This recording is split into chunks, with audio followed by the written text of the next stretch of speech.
முன்னாடி செந்தில்வேல் எப்படி இந்த இதை பார்க்குறீங்க? இப்போ வந்து தேமுதிக ஒரு ஒரு இப்போ நேற்றைக்கு அவங்க வந்து ஒரு நன்றி சொல்கிறாங்க. ஏன்னா பொதுக்குழுவில் திரு விஜயகாந்த் அவர்களுக்கான இரங்கல் தீர்மானம் போடுறாங்க. ஒரு அரசியல் ரீதியான ஒரு அரசியல் நாகரிகத்தின் அடிப்படையிலான ஒரு விஷயம் அப்படிங்கிறதோடு விட்டுட்டு அதை கடந்து அது ஒரு அரசியலாக பார்க்கப்படணுமா?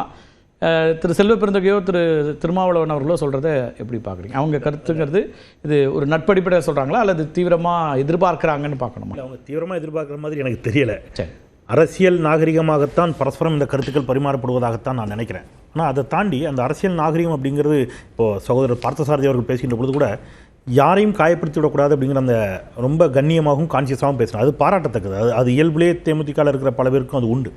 ஆனால் அரசியலில் அது எவ்வளோ தூரம் சக்ஸஸை கொடுக்குங்கிறது தான் ஒரு பெரிய கேள்வி.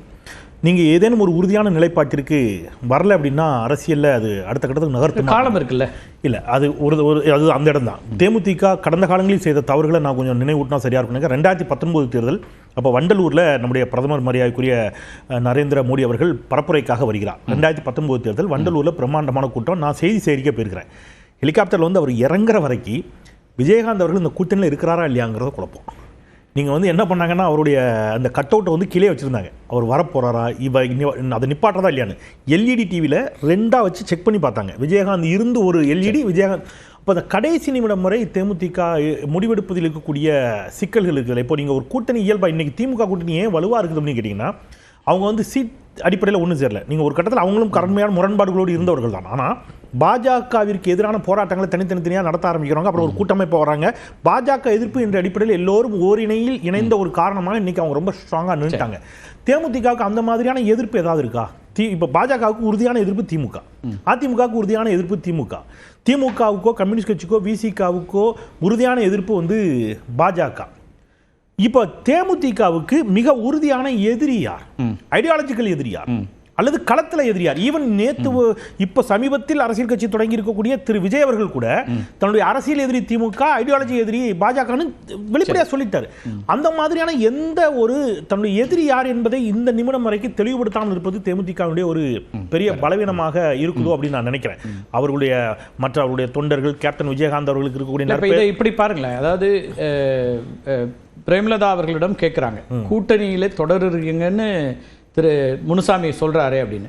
அவங்க அந்த இடத்துல ஆமாம் தொடர்கிறோன்னு சொல்லலை. அவங்க என்ன சொல்கிறாங்கன்னா அவங்கக்கிட்ட கேளுங்கன்றாங்க. நாங்கள் ஜனவரியில் தான் முடிவெடுப்போன்றாங்க. அதுவே வந்து ஒரு ஷ்ரூடான ஒரு மூவாக தான். அப்படி இல்லை, ஒரு அரசியல் தலைமை அவங்க வந்து கமிட்மெண்ட் அந்த இடத்துல கொடுக்கல. நான் என்ன முடிவு ஏன் அதை இன்னொரு கருத்து சொல்றாங்க. எல்லோருமே தேர்தல் சார்ந்து தான் முடிவெடுக்கிறாங்க. அப்ப தேமுதிகவும் தேர்தல் சார்ந்து முடிவெடுக்கின்றாங்க. காலம் இருக்கு அப்படிங்கிறது தானே. இல்ல, அதுதான் அந்த சரியான. இப்போ நீங்க அவங்க ஒரு வார்த்தை சொன்னாங்க, எங்களுக்கு வந்து கமிட்மெண்ட் கொடுத்தாங்க, ராஜ்யசபா சீட்டுக்கு கமிட்மெண்ட் கொடுத்தாங்க அப்படின்னு சொல்லிட்டு அஇஅதிமுக தரப்புல அது மறுக்கப்பட்டுச்சு. எங்களுக்கு கமிட்மெண்ட் கொடுக்கலன்னு சொன்னாங்க. இப்போ 2026 கமிட்மெண்ட் நகர்றாங்க. இப்போ 2025 கமிட்மெண்ட் கொடுக்கப்பட்டுச்சா இல்லையா? இதை எதிர்த்து ரொம்ப ஸ்ட்ராங்கா ஒரு செய்தியை கன்வே பண்ண வேண்டிய தேமுதிக நீங்க இப்பவும் பாருங்க, அவங்க வந்து ஏன் டைம் எடுக்கிறாங்கன்னா, நான் அதிமுகவுக்கு மிக உறுதியாக நோன்னு சொல்லிட்டேன்னா ஒருவேளை திமுக எனக்கு இடங்கடிக்காம போயிடுச்சுன்னா சரி, இப்போ நான் இப்போ என்ன பண்றது? அப்போ டைம் எடுப்போம். ஓகே, ஒருவேளை திமுக அணுகி பார்க்கலாமா, திமுகவில் பேசலாம். இப்போ நான் இப்படி சொல்றேன். இல்லை, இப்போ பாட்டாளி மக்கள் கட்சி என்ன முடிவு எடுத்திருக்கு? இல்லை, பாட்டாளி மக்கள் கட்சியில் அதுதான் ஒவ்வொருத்தருக்கும் நேரம் இருக்கு இல்லையா? இப்போ நீங்கள் அவர் சூர்யா சொல்றாரு கடைசி 4 மாதம் தானே கூட்டணிக்கான நேரம், அப்போ முடிவு எடுக்கலாம். அப்போ இந்த முறை அவங்க என்ன சொல்றாங்கன்னா களம் மாறிக்கிட்டே இருக்குது. அப்போ நாங்கள் இப்போவே முடிவெடுக்கணும்னு அவசியம் இல்லை, எங்களுக்கு காலம் இருக்குங்கிறது அவங்க. ரொம்ப அருமையான கேள்வி சார். பாட்டாளி மக்கள் கட்சி விஷயத்தில் ஒரு சின்ன சேஞ்ச் என்னன்னு கேட்டிங்கன்னா, திமுக தலைவரிடம் இந்த கேள்வி கேட்கப்பட்டுச்சு. அவர் டோரை க்ளோஸ் பண்ணிட்டார். சரி, எங்கள் அணி ஆல்ரெடி இன்டாக்டாக இருக்குது, அதை பற்றி எந்த பேச்சும் இல்லைன்ட்டார். அப்போ விசிகா இருக்கிறதுனால பாமகவுக்கு திமுக அணியில் நிச்சயமாக இடம் இல்லை. அப்போ பாமகவுக்கு இருக்கக்கூடிய இயல்பான ஒரே ஆப்ஷன் யாருன்னு கேட்டிங்கன்னா அதிமுக பாஜக அணி தான். நீங்கள் அங்கே தான் போகணும். ஒருவேளை அப்படி இல்லைன்னு சொன்னால் நீங்கள் இன்னைக்கு வந்து விஜயோட நகரலாம். அது நிச்சயமாக அதை பண்ண மாட்டாங்க. அதிமுக பாஜக அணி அவங்களுடைய வாய்ப்பு.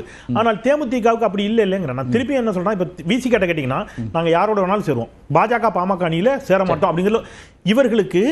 நாங்கள் இவர்களோடு சேர மாட்டோம். அப்படி வந்து திரு விஜயோட சேருவேன்னு சொல்ல முடியுமா? இப்ப யாரு இந்த நிமிடம் வரைக்கும் சொல்லல. ஆனா மிக உறுதியாக அவங்க யாரோட தான் சொல்றாங்க. அவங்க இந்த 2 பேரை தான் பிரதான எதிரியா வைக்கிறாங்க. ஆனால் நான் இப்படி கேட்கிறேன், தேமுதிக யாரோடு வேண்டாமாலும் கூட்டணி வைக்கலாம், யாரோடு கூட்டணி சேர மாட்டவே மாட்டோம் அப்படின்னு அவங்களுக்கு எந்த ஆப்ஷனுமே இல்லை. சரி, அதுதான் அவங்களுடைய பெரிய செட்பேக்கா இருக்குதோன்னு நான் நினைக்கிறேன். இது இந்த கூட்டணி அது பலம் இல்லையா? அது பலவீனமா தான் இருக்குது. இல்ல, தேர்தல் அரசியல்ங்க, ஒரு தேர்தல் களத்துல எது ஒரு கட்சிக்கு கூடுதலான வலிமை பெறும் அப்படிங்கிற இடத்துலயும் அப்புறம் எல்லா இடங்களையும் அகாமடேட் ஆக முடியுங்கிறதும் ஒரு பலமா மாறும். ஆனா அது கடந்த கால தேர்தல் முடிவுகள் அப்படி உணர்த்தல இல்ல.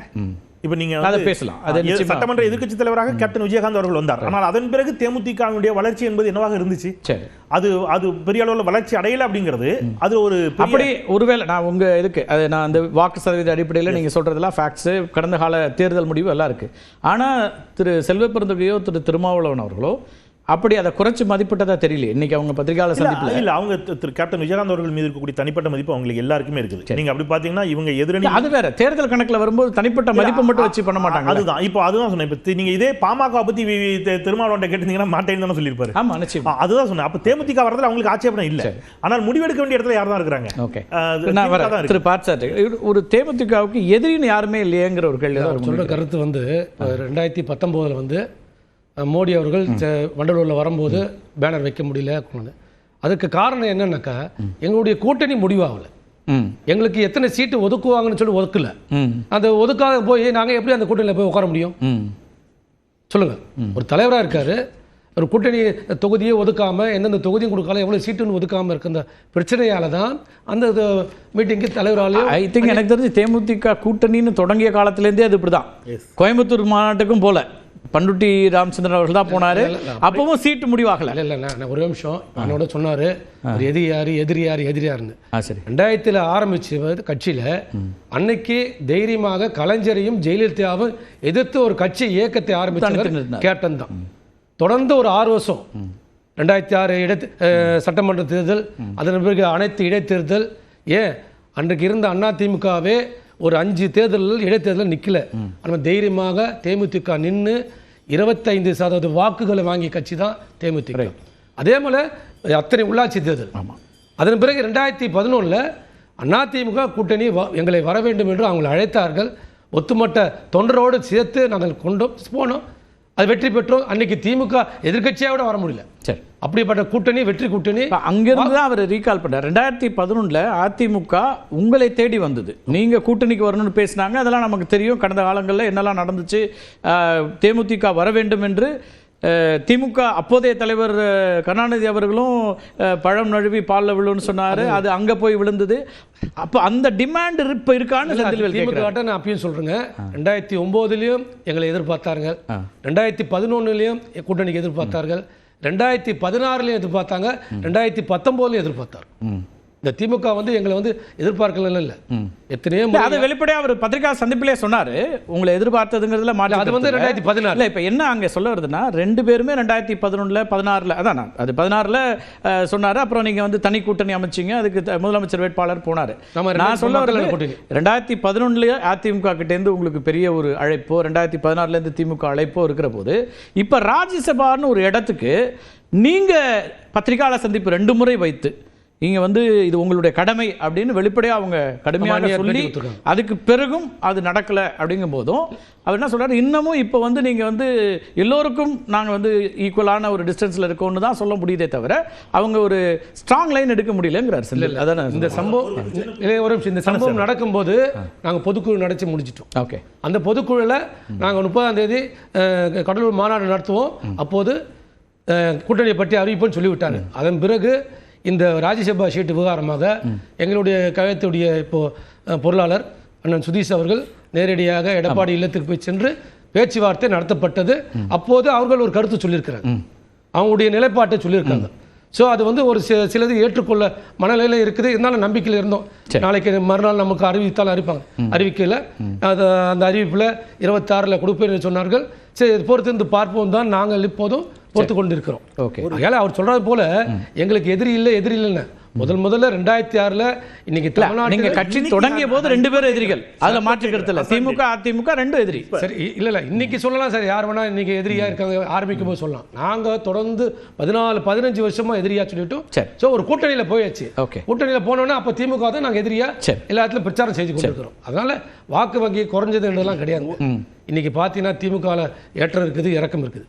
அதிமுக ஏற்றம் இருக்குது, இறக்கம் இருக்குது. அதாவது அதே போல தோல்வியில ஏற்றம் இறக்கம் இருக்கலாம். வாக்கு சதவீதம் டிராஸ்டிக்கா குறையும். எது இருந்தாலும் ஆட்சி தான் முக்கியம், வாக்கு சதவீதம் முக்கியம் கிடையாது. ஆட்சியில் அமரணும், மந்திரியில் உட்காரணும், அதுதான் முக்கியம் தவிர வாக்கு சதவீதம் குறைஞ்சது, வாக்கு சதவீதம் ஏறிச்சுலாம் அந்த பிரச்சனைக்கு இடமே கிடையாது. ஓகே, அந்த வெற்றி பெறுவது தான் முக்கியம். ஓகே, அந்த வெற்றி அடைவது தான்